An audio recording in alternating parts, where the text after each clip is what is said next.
नमस्कार, मैं हूं शिखासरा और आप देख रहे हैं द नेटवर्क। झारखंड में ट्रांसप्लांट होना बहुत बड़ी बात होती है। इसके लिए पीजीआई चंडीगढ़ और डायरेक्ट लोग सीएमसी वेलोर तक जाते हैं। लेकिन अच्छी बात है कि रांची के हेल्थ पॉइंट हॉस्पिटल में जॉ ट्रांसप्लांट हुआ है और ये डॉक्टर अनुज ने किया है। आज हमारे साथ मौजूद है डॉक्टर अनुज और आज उन्हीं से जाएंगे कि कैसे ट्रांसप्लांट हुआ, क्या प्रोसेस है और लोगों को इससे आने वाले दिनों में क्या सुविधा मिलेगी।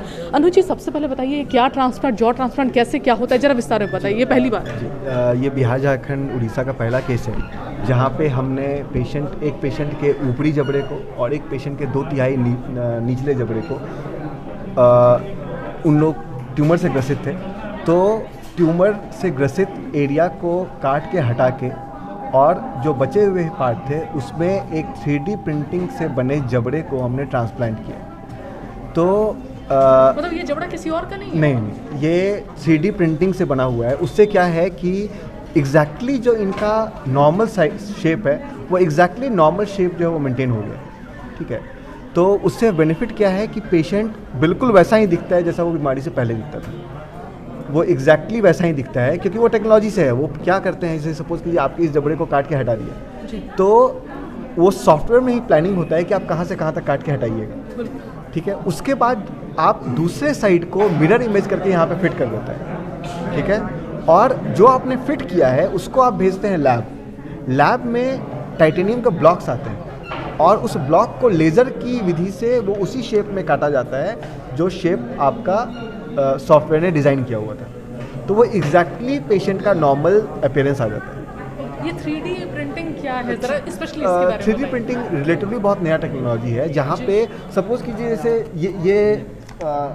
ये एक हो गया। ठीक है, मेरे को इसका 3D प्रिंटिंग करना है। अब क्या करता है, जैसे आप सिटी स्कैन लेते हैं ना, वैसे ही इसका स्कैनिंग होता है। ओके, और रेजिन का मटेरियल आता है, रेजिन या फिर टाइटेनियम, आपको जिस मटेरियल से बनाना है। सपोज कि आपको ये चश्मा चाहिए टाइटेनियम का।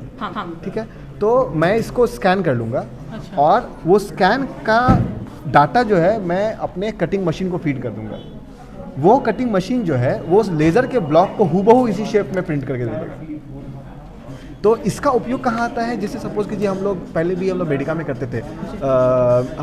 सपोज कीजिए आपका ब्रेन का सर्जरी हुआ है, ब्रेन में सूजन आ गया है, हमने इस पूरे हिस्से को काट के हटा दिया। उसके बाद हम लोग क्या करते हैं कि और वो हड्डी सपोज कीजिए सड़ गया, तो हम क्या करते हैं हूबहू टाइटेनियम का वो जबड़ा वहाँ पे या मोल्ड बना हुआ उसको फिट कर देते हैं। सपोज कि आपका हाथ कट गया है, ठीक है, हाथ कट गया है, हमको सेम शेप चाहिए।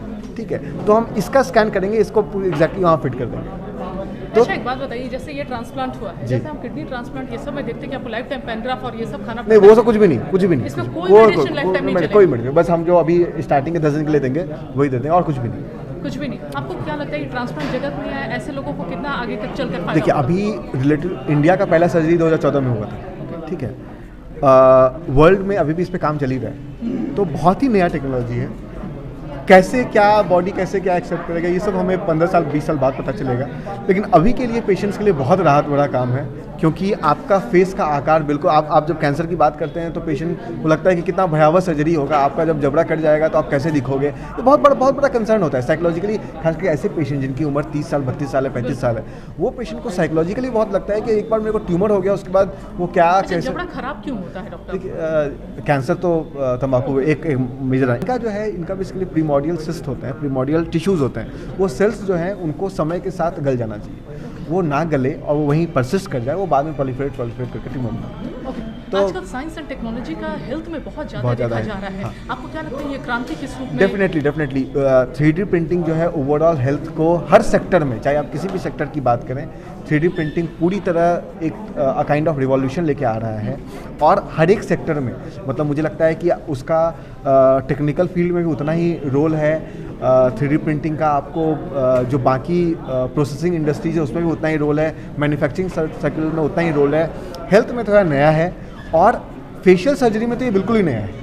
ठीक है, तो डे बाय डे टेक्नोलॉजी तो आप देख रहे हैं जिस तरीके से इवॉल्व हो रहा है, तो जब तक हम लोग उसको इंटीग्रेट नहीं करेंगे, कोई भी टेक्नोलॉजी को जब तक आप इंटीग्रेट नहीं कीजिएगा अपने डे टू डे एक्टिविटीज़ में, तब तक आपको उसका सही फ़ायदा नहीं मिलेगा। ये पहला चीज़ हो गया। दूसरा चीज़ हो गया कि जो टेक्नोलॉजी, जो वर्ल्ड वाइड जो नई टेक्नोलॉजी आ रही है, उसका जनरल पब्लिक के लिए रेलिवेंस तभी है जब आप उनको जो ईस्टर्न राज्य, हमारा राज्य जो है वो पिछड़ा वर्ग है, तो पिछड़ा राज्य है। अगर हम हेल्थ इंडेक्स की बात करें तो हम 13वें नंबर पे आते हैं। ठीक है, 19 राज्यों में, ठीक है। तो अगर आप ऐसे राज्यों में आप टेक्निकल ऐसा कुछ एक्सपर्टाइज देते हैं पेशेंट्स को, फॉर एग्जांपल ये सब पेशेंट हो गए, इनको कोई मतलब नहीं है 3D प्रिंटिंग से, इनको कोई मतलब नहीं है, लेकिन इनके लिए जो है वो एक लाइफ चेंजिंग हो जाता है वो टेक्नोलॉजी जिसका इन्होंने कभी नाम नहीं सुना है। तो वो एक बहुत बड़ा इंपॉर्टेंट फैक्टर है जो कि आपको झारखंड में जो हेल्थ की जो स्थिति है बेहद खराब है, जैसा आपने कहा है। आप प्रशासन से क्या कुछ कहना चाहेंगे? देखिए, काम तो कर ही रही है गवर्नमेंट, तो काम कर ही रही है।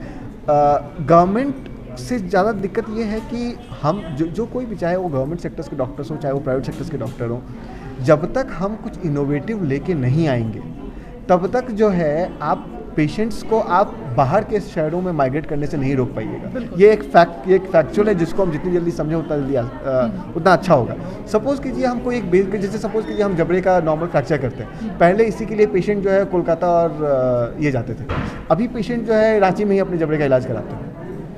अब तो एक ग्रुप ऑफ पेशेंट हुआ जिसका बाहर का माइग्रेशन बंद हुआ, ठीक है, लेकिन ये बहुत प्रिमिटिव सर्जरी था। अब जब तक आप जैसे रोबोटिक सर्जरी होगा, रोबोटिक सर्जरी कहीं नहीं होता है। आप रोबोटिक सर्जरी को जब तक आप झारखंड में इंट्रोड्यूस नहीं करवाओगे वो पेशेंट बाहर माइग्रेशन लगा हुआ रहेगा।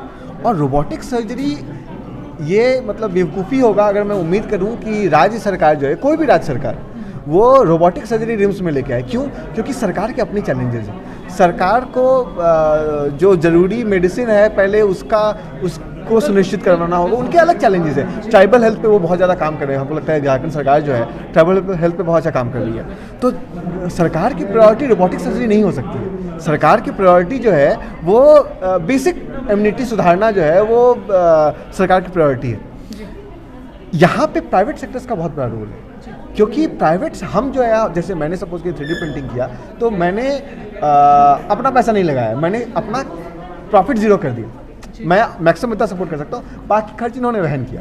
तो इससे क्या है कि मेरे पास एक ये लिवरेज है कि मैं कुछ नया टेक्नोलॉजी को इंट्रोड्यूस कर सकूँ। अगर मैं 10 पेशेंट ऐसे करता हूँ तो कल को हो सकता है कि हम लोग रांची में 3D प्रिंटिंग का काम स्टार्ट करें, ठीक है। तो यहाँ पे प्राइवेट सेक्टर्स का रोल जो है बहुत बड़ा लिमिटेड है। हम लोग मतलब राज्य सरकार की ओर मुंह ताकना जो है वो एक बात बताइए, अभी इंडियन गवर्नमेंट जो है GDP का 0.5% से भी कम रिसर्च में इन्वेस्ट करता है। तो इतना कम जब रिसर्च में होगा तो फिर साइंस एंड टेक्नोलॉजी आगे कैसे बढ़ेगा? क्योंकि यह साइंस एंड टेक्नोलॉजी की वजह से ये ट्रांसप्लांट। हाँ, इसमें कैसा है, इसमें जहाँ तक मैं समझ रहा हूँ, मुझे ध्यान आ रहा है, सरकार खास करके स्वास्थ्य पे खर्च बढ़ाते जा रही है। 2025 तक सरकार का ये एम है कि 2.5% GDP का जो है वो हेल्थ सेक्टर में खर्च करेगी।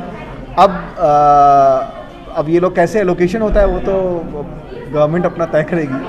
थैंक यू सो मच आपसे बात करने के लिए। तो मैं दिखाना चाहूँगी, ये वो पेशेंट है जिनका जबड़ा का ट्रांसप्लांट हुआ है। आप देख सकते हैं उनके चेहरे पर एक सेटिस्फैक्शन है, क्योंकि कभी भी ट्रांसप्लांट होता है तो शायद डॉक्टर के लिए और हमारे लिए खबर हो सकती है, लेकिन जिसका ट्रांसप्लांट होता है उसके लिए एक नया जीवन होता है, उसके लिए हर पल का एक सांस होता है।